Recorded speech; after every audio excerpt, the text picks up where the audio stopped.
Welcome back to another episode of the Hardcore Casual with your boy, Base the Kid. As always, please like and subscribe. If you have a friend, a colleague, a relative, an associate, an enemy, any and all in between, it's appreciated. Now, yesterday, obviously, we got the episodes back into rotation. I did a couple extra segments on the last one, which I didn't really want to put into that video, but there were some thoughts and feelings that I still wanted to get out. So yeah, definitely we got some other stuff to talk about, plus some other things that I've kind of been thinking, and you know, I figured let me put this out. So just so you obviously will tell, like, I'm dressed a certain way here in those other segments, they look exactly like in the last video, just so there's no confusion as to how that came about. But with that being said, let's get into it. So a topic that I admittedly don't know a huge amount about, but Imam Khelif, at the moment it looks like there was some kind of leaked IOC document that has come out basically stating that you know, the whole XY chromosome thing, not only is it correct, but there is no he, she, them, they have no uterus, no female reproductive organs as such. They have hidden testicles, a micro penis, you know, so all of the basic traits of being born as a, you know, or biologically as a man, even though maybe not having the full you know, sort of the full physiological build of a man, from muscle skeleture, maybe muscle density, you know, physical build, width and whatnot. I don't know. I think from what I've been told, some suing is supposed to now take place with regards to Imam Khelif and whoever quote unquote either leaked this document or falsified or leaked this falsified information, as I think it's being touted. The long and the short of it for me is ultimately there's one way for you to like fix and sort all of this. The most simplest way is to just submit yourself to a gender test. Submit yourself to the blood, urine, all that stuff.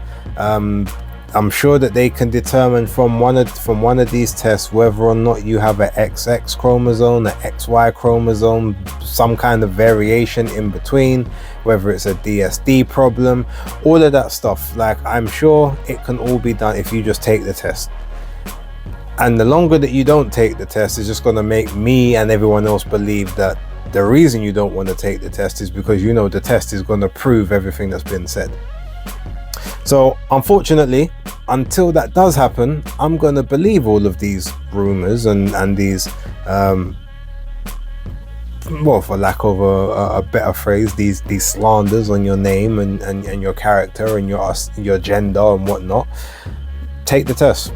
That's my thoughts on it, plain and simple. Whatever you need to do, if you need to clear your name, just clear your name, because trying to sue people and all of that at this point is almost like an admission of, well, I don't want to prove I'm right. If anything, I would prove I'm right and then sue people, because then I've got really good evidence behind me. You said this about me, well actually look, here's the evidence to prove that you was wrong. Now you owe me money, or you need to print a retraction or whatever. To me, that's the sensible way to go about it. But I mean, what do I know? This isn't my forte. You know, I deal with women's boxing, but this ain't the kind of women's boxing I'm caring to be a part of.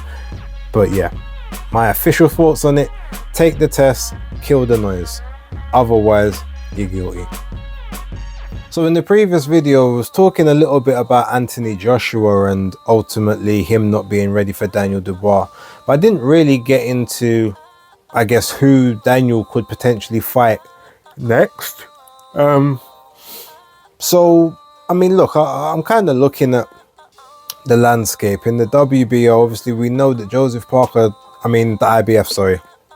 Parker doesn't have a ranking, but that's because he's the interim WBO champion, so you can't be ranked with a sanctioning body if you hold a major title with one of the others. And for all intents and purposes, interim titles, while they're not recognized officially as you being the champion, they are just as good as that championship for you, because they basically mean that in the absence of the champion, you assume all championship responsibilities. And if for nothing else, they don't grant you mandatory as such, but they grant you the opportunity to quote unquote consolidate. So if you have an interim title, then and you've got the regular or the full champion, then you two of you consolidate to say, well, two of you are holding a version of the title, two of you have claims to being the world champion, now we have to settle it. But according to, now actually I say but I've got to retract what I'm about to say already, because I know that Mauricio Suleiman and the WBC have said that they will acknowledge interim champions and actually make unifications off of interim titles. That's what they've said before. I know he tried that with Carlos Adames, when everyone was saying, well, why is Jamal Charlo still got the middleweight title? Like, give it to, let Adames fight for it. And they said, well, no, Adames could actually unify his interim title with Janibek so yeah. And Terence Crawford is currently the interim WBO super welterweight champion, as well as the WBA welterweight champion. So, even though Fundora holds the full belt, he's got the interim title plus another belt on the side. So it is possible for you to be able to hold an interim title in one organization and a full title in another, or two interims back to back. So if that's the case, I mean, everyone's saying, oh, well, Joseph Parker needs to bin his interim WBO belt. Maybe they just have to ask for it to be classified as a unification. So if Daniel Dubois was to win that fight, then he is now the IBF and interim WBO heavyweight champion of the world, which therefore also puts him back on a collision course with Alexander Usyk, who then will have to satisfy his consolidation for that interim title, or vacate the title, and Daniel Dubois will get upgraded to the full champ, and then he would be a legit unified champion as well. So either way, I don't see any reasons why that shouldn't be able to happen. From all angles that I've seen previously, you can use the interim title in a unification. So there's no reason for him to have to drop that belt to claim a ranking in the IBF. But yeah, look, we'll wait and see. Outside of him, I think there's Martin Bakole is in those rankings. I think Otto Vollin's in those rankings. Ajit Caballero, I believe, is in them. Derek Chisora, Fabio Wardley, obviously Anthony Joshua. I think Philip Hergovich is in them as well. A couple of other people. So I wouldn't be surprised. I mean, no, actually, I would, because they're saying he could have a voluntary. But if the voluntary is going to be on a Riyadh season card, there's absolutely no way the voluntary would be Derek Chisora. I don't think they'd be able to get away with it. As much as everyone likes Del Boy and everything, like, there's just not enough credibility in that fight for it to be taken serious and to be approved probably by His Excellency, who for the most part, does like 50-50 fights. He might give you one gimme fight right at the start of your ranks, but you don't get those moving forward. So I think he would probably have to pick someone better in better standings from those rankings. I think Jared Anderson's also in that list, but they wouldn't. I don't think he'd get approved coming straight off of the knockout defeat either. So you've got Bakole and Caballero as opposition, and I think obviously they're mandated to fight each other, so I think both of those technically would be out of the running, although they're mandated to fight for the IBF. So I guess if you offer one of them the opportunity straight away, the other one will assume a spot, and then they'll have to go for, I guess, the next mandatory. So it is possible that maybe you could get Ajit Caballero as the next opponent. That makes a lot of sense to me now I'm actually saying it. And Caballero obviously is more, I think they would look at him as a much more winnable, or at least a less harder fight than, say, Martin Bakole, who especially early is going to be very dangerous, whether Daniel can take the shots or not. So now I'm thinking about it, I think, Daniel Dubois versus Ajit Caballero for the IBF heavyweight title could be the shout. Don't be surprised if you see that one, with maybe Martin Bakole and Jean Gelé fighting each other for the mandatory slot afterwards, which, you know, they would hopefully then get by the start of 2026, depending on obviously how the timelines and everything marry up. But yeah, now that I'm saying that, that sounds very likely to me. Especially the fact it will be in Riyadh, and this doesn't have to worry about necessarily drawing a big crowd at like Wembley or anything. But people have seen Ajit Caballero for the last 2 fights, and they've seen him stop, you know, previously undefeated guys. So yeah, I think that's going to be the shout, you know. If that happens, remember where you heard it first. The whole Fabio Wardley talk, that won't happen, not anytime soon. They ain't gonna run it back with Hrgovic when he still hasn't rebounded off of his defeat back in June, as well. So yeah, look, there's some interesting prospects there. But now that I'm thinking of it more and more, if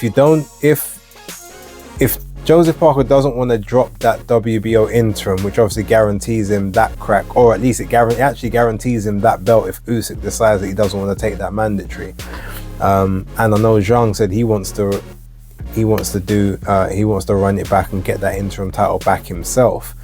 But if he's not a viable option, I can see Ajit Caballero being the guy, especially as Tyson Fury was supposed to have fights with him in the interim before as well. Base, you might have just done something there. I guess we'll wait and see. So after about 3 or 4 weeks of complete and utter silence, Ben Whittaker seems to have resurfaced back onto social media. I think it was on Instagram, and I know that they had put out a clip from Talladega Nights. I don't know how many people have seen that film, but it was basically in response to his injury, in response to his turnaround time when he's looking to come back out. But I think he said, look, I'll be back soon, and some amendments need to be made. Now, Ben Shalom was on the Toe to Toe podcast, the visual part of that podcast from Sky, and he was basically saying that he's looking to have Ben out next between he said initially February to March, then he said March to April. So that kind of tells me maybe we're looking at April here. He said that he wants to have Ben come back in his hometown of Wolverhampton, which is what he had said previously. So it's what I held him to last time. That's what he should have been doing, quite frankly. And he's saying that at the forefront of his mind there is the rematch with Liam Cameron, but he still wouldn't confirm whether that would be the next fight. He has ultimately said that he believes Ben Whittaker needs to, basically what he said is Ben Whittaker needs to change up his team. He needs to get serious again. There's a lot obviously that's come with him being, for lack of a better word, an overnight success in the pro game after obviously being an Olympic silver medalist. There's a lot of money that's obviously come his way a lot earlier in his career than what should be. A young man having to handle that, all the kind of things that you would expect to hear. But I guess the things for me that are really, really telling is when he's talking about you have to look at the team and stuff like that. So, well, who's the head coach or who's the head trainer at the moment? It's Joby Clayton, who's I believe it's his godfather as well. And he was working with Sugar Hill for a period of time. And in the Sugar Hill period of his career is when all the knockouts came. He leaves Sugar Hill for whatever reason. I think it was Sugar had to do a camp with Fury or something, and I think Ben wasn't really happy to travel to the States or something along those lines, or he was obviously playing second fiddle at that time. So there's been with Joby. He said he's been training with some other people, just sort of looking around, but you know, Joby will remain as a part of the team, which is all well and good, but it does also, I guess, coincide with the fact that there's not been one knockout or stoppage performance since leaving Sugar Hill. Does that mean that the punches ain't being turned over correctly? Is it because there's an uptake in competition and it was just easier to knock out the other guys who weren't of a decent standard, when most people would say that everyone else apart from maybe Liam Cameron also wasn't of a decent standard? So I would have to assume part of that may be the coaching and the training. I don't know how true this is, but obviously Ben said it, so I don't necessarily look at him as a liar. But I remember he said that, you know, he does a lot of his SNC with his brother, who's you know, I think was an army cadet or did certain trainings like that, army or marines or something. But brother basically said, look, eat what you want because it's just extra fuel that we can use during your sessions. Now, if that is the case, obviously that could then mean that Ben comes into camps, quote unquote, a bit over the size he should be, which means that there's more work to do to lose weight. Or it could mean that he just has, you know, however he does his weight making process, maybe he starts to boil down, but maybe he's been boiling down in the wrong way, hence some of the power is starting to dissipate because the energy or the right kind of muscle isn't there. I'm not sure. I'm just looking at it from a perspective of there are certain changes that need to be made, whether it's a dietary change, because let's not get it twisted, like he's in tremendous shape, like, you know, physically, so it's not like, oh, he's eating loads and loads of junk food as such, but maybe dietary, some stuff needs to happen there. Maybe a proper full-time professional trainer needs to happen there. Joby is, you know, been a part of that GB amateur system before. I know he's done some work with Anthony Joshua before, there's a couple other people, but maybe you need to get someone in that fully is going to adapt and is going to turn you into a high level pro, rather than maybe like a transitioning amateur, if that makes sense. And again, that doesn't mean that Joby isn't a part of the team. Maybe he will always be there and he's someone that you do all of your ticking over with, but you need like another trainer that just unlocks the rest of the potential, because there's loads of it there. But ultimately the thing what people are going to be saying is, are we getting the Liam Cameron fight next? And again, as I said, I don't think, even some people are able to bypass someone that's beat them, and then you give them a pass for not going back in there. But because this one was a draw especially, and just the way it ended, it's very different to the people that have maybe suffered them upset defeats and then they've decided to swerve that rematch and go a separate route. This is different. It was inconclusive and it ended in a way that is very, very unique to that one situation, which I think is why it just won't kind of go away as much as maybe they might hope it will. Plus, let's be honest, like Liam Cameron had nothing coming into that fight, so as far as he's concerned, this is his time, and he's gonna milk that situation for everything it's worth. So you've kind of got to go back in there, if nothing else, just to quiet his noise, because at the moment he's making a living off your name. So yeah, look, that's my kind of thoughts on that one. I just wanted to kind of bring that out there. He says he's coming back. We've got a rough time frame, so let's say between somewhere probably late February to early April. They're obviously saying they're concerned about just making sure the previous neck injury doesn't flare itself up. I'm assuming the ankle must be good now. But yeah, I'm looking forward to seeing what happens next, and I do think the run back has to happen. If they don't do it immediately, I mean, yeah, that might say something, but as long as it does happen and obviously you get the job done, then people can't really say too much. But look, I guess we'll wait and see. Anyway, look, I'll leave it there for now. Thank you guys for watching. Don't forget to like, subscribe, and share. That's the Hardcore Casual out.